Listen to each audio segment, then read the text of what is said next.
1200 తీసుకో. 1200 పెట్టుబడి కూడా రాదయ్యా. నాకు కూడా అది పెట్టుబడి. మార్కెట్లో రేట్లే లేవు. అసలు దీన్ని కొనుక్కుని ఏం చేసుకోవాలో నాకే తెలియా. మీరు నష్టపోతారనుకుంటున్నాను నేను. ఇచ్చేడుకుంటే లేదంటే నీ ధాన్యం ఇక్కడే ఉంటుంది. మిగతా వాళ్ళందరితో తీసుకుని పోతా ఉంటా. అయ్యా అంత పని చేయొద్దండి అయ్యా, ఇస్తాను తీసుకోండి.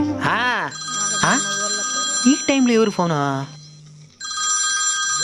ఈడే ఇప్పుడు చేస్తున్నాడు. అన్నా రైతుల దగ్గర ధాన్యం కొనేవా? దాన్ని మన దగ్గర నుంచి కొనేదానికి క్లయింట్లు వచ్చున్నారనా? చెప్పు. ఒక బస్తా రేట్ అని చెప్పమంటావా? 3000 చెప్పు. 3000? 3000. ఇక్కడ రైతులకి 2500 ఇస్తుండేది. ఆ మాత్రం లాభం కూడా లేకపోతే ఇంకెట్టా? 3000 చెప్పు. సరే అన్న.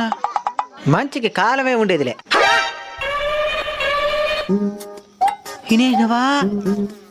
సరే వాళ్ళ బస్తాలను ఒక రేటుకి తీసుకున్నా, మీరు ఎక్కువ రేటుకి తీసుకుంటాను. కానీ ఒక బస్తాకి ఎంత ఇస్తావో?